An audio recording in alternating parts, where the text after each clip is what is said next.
What I realized in this conversation with Dr. Russell Ramsay is that inhibition touches every part of ADHD. It is not just about blurting things out, it's about pausing before reacting, finishing what we start, managing distractions, and even our emotions. That clarity changed how I see impulsivity in ADHD. You are too impulsive. Stop that. Our ADHD brains inhibit differently than others. What does that mean? Well, Dr. Russell is back here again. He's a psychologist specializing in the assessment and psychosocial treatment of adult ADHD. He's also founded and launched his solo virtual telepsychology practice at www.cbt4, the number 4 at let me start that over. www.cbt4adhd.com, and the 4 is the number 4. So Dr. Russell, thanks for coming back again. Andre, it's great to be here. Thanks a lot for having me again. So one of the challenges, I know a lot of listeners, you're too impulsive, you don't think through stuff. In reality, with my research, it's kind of true, but it's not a me problem. It's my brain inhibiting differently. But what does that mean? What is brain inhibition? No, it's a great question. And in fact, you know what? Of the big three symptom clusters of ADHD, inattention, hyperactivity, and impulsivity, inattention is the most persistent into adulthood. But you know what? Number two is impulsivity. And it has some staying power in adulthood too. So, and it's, that ready, fire, aim that you alluded to. So when we're talking about it being a problem, what we're usually talking about is poor impulse control, disinhibition. Mm-hmm. So, and one of the, if not the first executive function to develop, and I'm standing on the shoulders of Tom Brown and Russ Barkley on this, but after a sense of self, it is that ability to inhibit, to stop responding to the environment and pause. And in that pause, now we have a chance to act with intention, very often trading off a very immediate short-term gain, but being able to work towards something longer term. Right. Rather than spending the $10 putting it into the retirement account. And, it's one of these things that when you get into the weeds and looking at everything going on neurologically, neuropsychologically, it's amazing we get anything done. So the ability to inhibit, and it's part of our factory settings, and this is important for ADHD across the board with the symptoms and executive functions. We're not talking about an all or nothing system, like you don't have it or you do. It's the inefficiencies, the timing of it. Because somebody can be pretty good, but then all it takes is one or two, oops, I said the wrong thing, can't unring a bell, all those things. Pretty much, so the sequence usually starts something like, and if I'm looking away, like I told you before, I don't have all the brain mechanisms and brain areas committed to my memory, but very often, like a nice synopsis is there's some form of arousal. Something gets our attention, and it can be appropriately so. We see an untethered growling dog and we want to pay attention to that. We see somebody we recognize at the CHAD conference and we want to go say hello. There's something that is salient. And that's a word you will hear a lot because what is it that's meaningful? And that can also be something that we can use to corral our attention in very positive ways. Then there's some sort of activation. Usually, do I want to carry forward with this? Do I want to walk up to the person? Do I want to follow through on this activity? Do I want to say this thing that I'm thinking? Or do we want to inhibit? And right there, do I want to stop and delay and either wait or think better of, no, I better not say that. I better wait till later. That the person I recognize is in a conversation or about to go up and do a talk, so I don't want to interrupt them now. Having those options that generally, I think most of us can agree, probably work out better, even if they're not some major faux pas. The friend who sees us says, hey, I really want to talk to you later, but, I need to get started with that. So, and some of the things that we inhibit, there's the prepotent response, a word I learned from Russ Barkley in his book, ADHD and the Nature of Self-Control, which really was one of the things that brought inhibition and executive functions to the fore. Prepotent what, sorry? Prepotent response. Response. Okay, It thank you. is some of the things that we're inherently attracted to. They grab our attention. We want to move Mm, forward with them.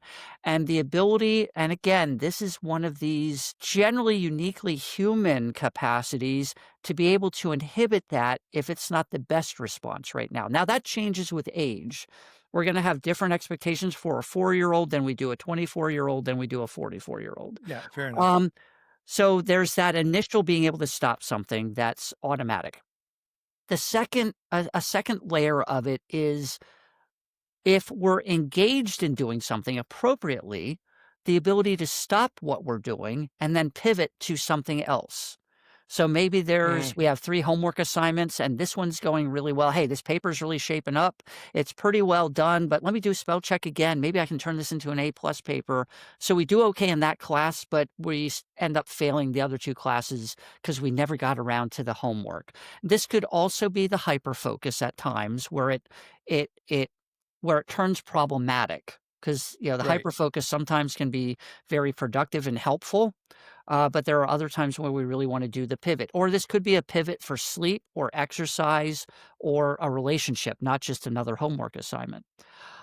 There's also, while we're doing something, interference control. Not getting pulled away by a notification alarm on our phone, um, giving into, let's just say, a student's at the library and a friend says, hey, we're going to go out to happy hour. Do you want to come? Of course, you probably want to come, but sometimes it's the wiser, I'll catch up with you later or maybe tomorrow. But again, that's the ready, fire, aim. And also with the sustained, once with the sustained attention, including, okay, I'm almost done with this homework assignment. Sometimes there's this finish line effect. I'm almost done. All I have to do is this final paragraph. I'll do it tomorrow. But then that's the thing that somebody's Yeah. staying up all night to finish or rushing before. And it's the line I use a lot with my clients. It's not illegal, immoral, or unethical. Sometimes we do say, you know what, I'm going to wrap up tomorrow. I want to go get some dinner right now. I'm hungry. And we have a way to get to it late. Yeah, we have a plan for tomorrow. Okay, I can spend half an hour wrapping this up. Great. That is Mhm. fine. I'm all for informed decisions.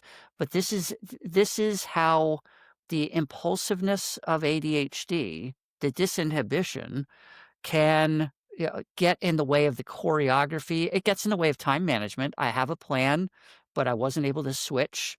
A lot of people will say they have a hard time once they get started stopping a task to switch Yeah. to something else because, in a way, that's also what goes into hyperfocus. It is often for somebody going, this is the attention I'm always striving to have. I'm feeling really good about what I'm doing. I'm feeling good about myself. And you're telling me I have to stop this and do something else. And I'm putting words on what are really quick, visceral actions or reactions, I should say.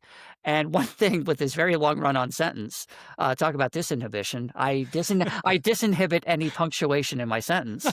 Um, no, Yeah. but the last point is this is the thing about impulsivity and something that doesn't show up anywhere in the official diagnostic criteria, the emotional regulation piece. It overlaps a lot with the emotionality.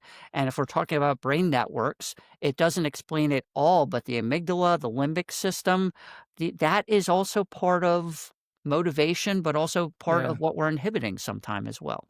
But that makes sense to me with the emotional dysregulation part, especially with the therapy I've been going through, dealing with my exiles with internal family systems. Having those managers and firefighters come out to protect you impulsively, like there's no inhibition. Like I'm gaining abilities and tools to inhibit a little more to think through, but that makes a lot of sense to me that you can have the impulsive emotional reactions. Right. And uh, you really explained the different types of impulsivity, which stuck with attention, focus, reaction time, sustained attention. Interference control is a good one. Um, those all those subtle differences, but it's a massive understanding, clarity for me that those are all also inhibition problems, not just your impulsive verbal reaction or action reaction.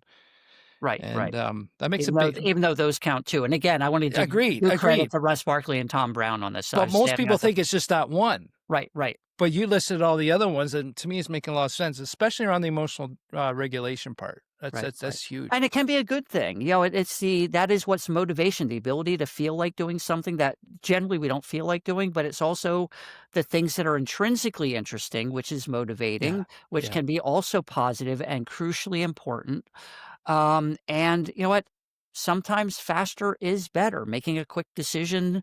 But one of the things I hear a lot on the other side is people who, and it gets into the people pleasing, things like that, where automatically saying yes to favors and things, and I'm all for repaying favors or doing for a friend or that is crucially oh, but important. those impulsive yeses But burn the me thing every that time. but the thing later on where it's like, "Oh my gosh, what did I sign up for? There goes my whole Yes. weekend," type of Uh, thing. So that's I'm what I tell a lot of people, and I didn't give enough time on my brain to catch up on that decision. Right, right, right. No, but that's it's the power of the pause. Let me think about it and get back to you. Like some of the Mhm. strategies, and again, the pause requires a little bit of, the timing.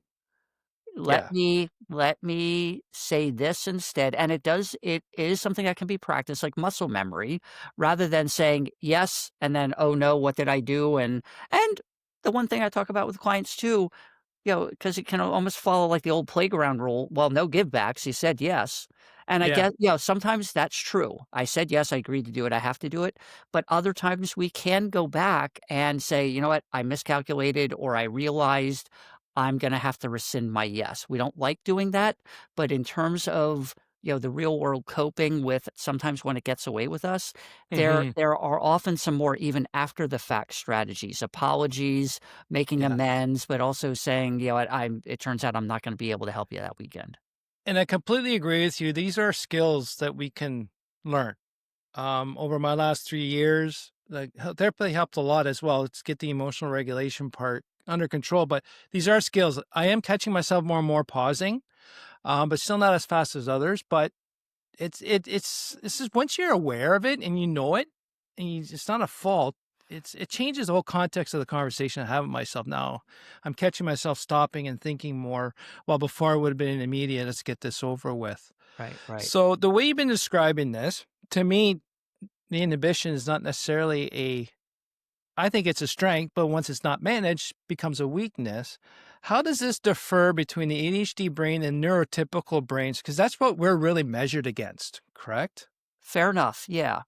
And you know what? There's like many things, like there are dimensions, and there's context matters, which we know Mhm. in some of Maggie Sibley and colleagues' work on the diagnosis of ADHD, followed from children to adults, where there can be periods where, even in cases of persistent ADHD to adulthood, there might be a time or two where the kids are coming through for evaluations every other year.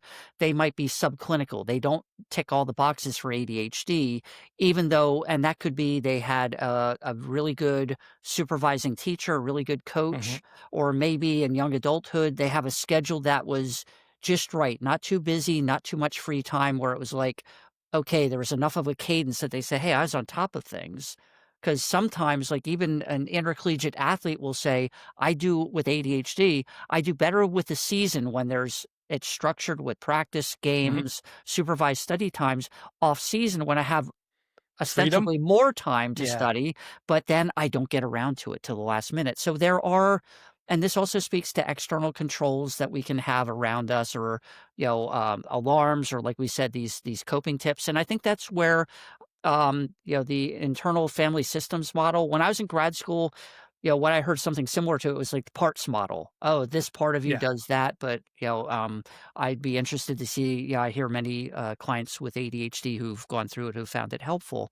Um, but bringing it back to like with the impulsivity with ADHD, yeah, there are times being quick. Quick with ideas and sharing and creativity and getting things down, but there are other times where it is the buying time, which itself requires a degree of inhibition. But these reminders, also realizing your tells, including things like, I didn't get a lot of sleep last night. I was up late, so I know I might be a little on edge today, or just feeling more tense, or Hmm. maybe around a certain person. Just like there can be certain people that we go, oh, I can really be myself around this person. They get me. Yeah. I don't have to worry about it. And like I know, like Tony Rothstein and me, when we were at Penn together in our meetings, we'd be talking over each other the whole time, and neither of us went, "Oh my gosh, I can't believe Rothstein talked over me But that's again." a great conversation, though. Well, but you know what? But I think that is one of the mindsets. If taking this to a different direction, how can, for lack of a better phrase, people in the neurotypical world be better supporters and Hmm. get to the gold that adults with ADHD have to offer? It might be in certain contexts where, okay, was that person disrespectful of me and talking over me, or are we in a sharing ideas mode where this sort of meeting is, it's part of the enthusiasm, and they talk over me, I talk over them, and that understanding rather than this all or nothing, little mismanners. Well, if anybody interrupts you, that, and I get it, there are times it's inappropriate, Hmm. but there may be many times, such as in a business or academic setting or a work group, where that sort of quick sharing of ideas actually allows other people, hey, I can build on that idea. So context matters in a lot of ways. And, very often there are contexts where it can be a positive, but again, there can be times where, and depending on an individual, where they might have excessively good impulse control. So they might take offense at things, but no, but nobody's perfect. Neurotypical. No, and that's both sides of the brain table. Exactly. Yes. Neurotypical is the same thing, and ADHD. And like you said, like if we just make it aware or communicate to other people how the brain works. Like for me, I tell my staff here, ignore my first facial feature when you say something, Excellent. Excellent. because that's my impulsive reaction and I need time for my brain to catch up to process it through. So ignore it. Even if I said something quickly, ignore it. The second thing is my usually more thought out. And that really changed how the team saw it. Instead of being, there he's upset again. It's like, oh no, let's give it 3 seconds and then it's different. And it's this impulsivity too is on a spectrum for an ADHD brain. I know some that's not very impulsive, so the inhibition they may have a little better control. On my end, not Mhm. so much. Is that a fair statement to say that disinhibition is also on the spectrum Yeah, between people? I mean, the disinhibition, I see it as an overlap with impulsivity and other things. Um, and I think, the thing about adulthood, yeah, the verbal impulsivity is generally pretty. I mean, I guess the younger you are, the Yeah, more latitude you're given.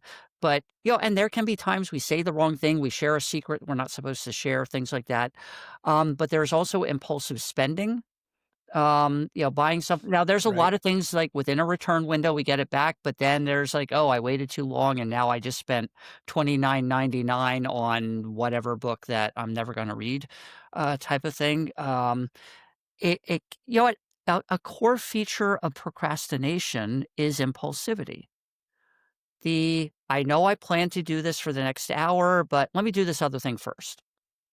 And if we get back to it, that's fine, but it can be that switch, that quick jump away from a plan, and this is the overlap with a lot of the emotions, because Right. a lot of Yeah. the things we're putting off are things that nobody in their right mind wants to do, homework or chores, even though they're usually what most people will say, once I get to them, they're not that bad, and we can make them pleasant. That's part of the coping skills. I can listen to a podcast, listen to music while I'm doing it.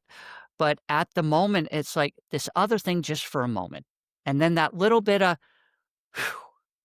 that reinforces the escape. Friend and colleague, Mike Manos, a psychologist at the Cleveland Clinic, I believe, ADHD expert, and I think I have his co-author's name correct, Elizabeth Short.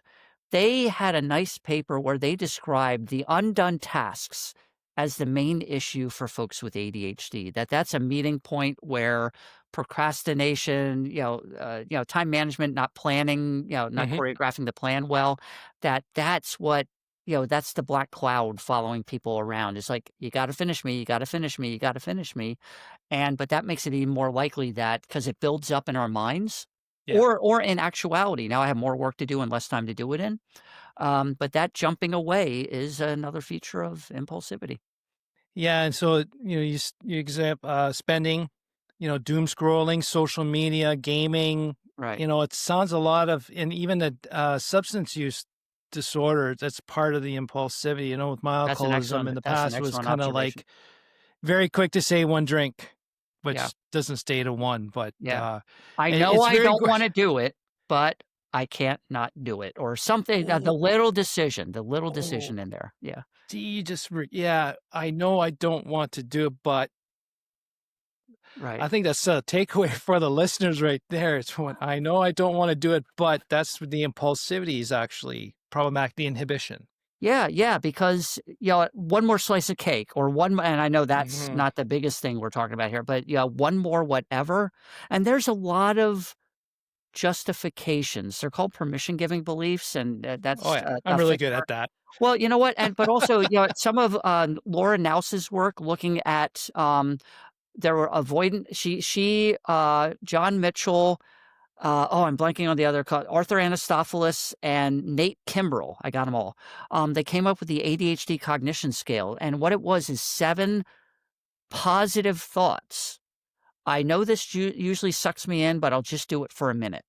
Mhm. Working at the last minute is a big part of who I am, things like that, that would make it in that moment okay to do stuff. And my line that I've said it before, it's not illegal, immoral, or unethical, but it usually leads down a path. And then, if we look at that in terms of, addiction, even if it's like excessive phone use, because that is like a slot machine. Yep. It's like, "I didn't win this time, let me check one more time, maybe there's something interesting, fun, invitation," whatever the case may be, and we know, how much money casinos make. It's, almost literally and figuratively criminal. Yeah, something you said there. Yeah, I don't. So like along the like the ADHD cognition scale, those are actually kind of I'm trying to forget the cognitive distortions in a way, according to CBT Right. terminology. Well, they are distorted positive thoughts Yeah. Oh, 'cause it's distorted positive thoughts. I like it. gamblers are very positive thinkers. But this is where, people say, "Oh, cognitive therapy, the cognitive piece is power of positive thinking." Not totally. I mean, for develop this depression, so tend to be more pessimistic and unfairly Mhm. negative. But, there can be adaptive thoughts. We can acknowledge difficulties, but then also sort of boost our ability to cope with them, which we often underestimate. So they're justifications. They are permission-giving beliefs, that's the term, Mhm. and that was also an observation that Laura had, and she's since gone on, and I'll put it out there, Laura Naus and Russ Barkley have written a book called Living Well with Adult ADHD, which just came out, and it looks excellent. I mean, it's so new, I haven't had a chance to really look into it too far, but if there were 2 people I would have pointed out or recommended to do it, they'd be 2 of the 2 people on the Mount Rushmore. Mm. But she's done a lot of work on avoidant automatic thoughts. These problematic, which are, she's starting with ADHD samples, but saying, it can go beyond that too. Have I not asked you about inhibition that the listeners would be should think it'd be important to know or Well, you know what? understand? The one thing I'll go another step with the emotions, and this is drawing directly from some of Russ Barkley's work. With the emotional regulation piece, there's the emotional impulsivity. So that's that they come on fast. Mhm. And usually the emotions aren't any different than what And anybody else would feel. intense. Well, Fast, so intense. fast and intense, and it's somewhat it has that feeling because there's, in a way, no braking system at the outcome. Oh, so it's And the inhibition then that caused the intensity. in Huh. some ways, and then Yeah. but the second level is that what it was it's a, little bit of a longer title, but deficient emotional self-regulation. So the first is the bottom up. It comes on quick because some of the natural slowing down, the, let's just slow before we put it out there. Yeah. Then it's the coping skills, because sometimes, even in some of the work on treatment of trauma, part of the work, and this does apply, some of the work looks at first there'll be emotions that you can't not have, an intentional double negative. You're going to feel these things, but that's normal. But then there's that second layer of what do we do with them? How do we not let them dictate behaviors? But that, in the ADHD world, it's deficient emotional self-regulation. All the things that we would typically do to come up with, well, what's another feeling I can have here? Or how do I understand this? Sort of like, so we don't don't just do something, sit there, don't just react, respond, because the reaction is one thing, but the response is more that measured. Not that any of us is perfect, but we can still be, counting to 10, but the metaphorically biting our Yeah. tongue and feeling it. But that's good self-regulation. Is I'm not going to say the thing that I want to say to my boss, or I'm not going to say that thing to my partner that I know would get them because I can think ahead. I don't want to have to take that back, even though, like you said, it's right there, or like even in the face, it creeps out a little bit because, and as you accurately said, the first reaction, it is more that this isn't the exact right word, but primitive thing. Mhm. It's the untethered. But Yeah. yeah, our best self is usually what Lincoln would call the better angels of our nature after we think it through to say, okay, I'm angry at my partner, but I can express my anger without saying this term or whatever the case may be. So, but that's another thing.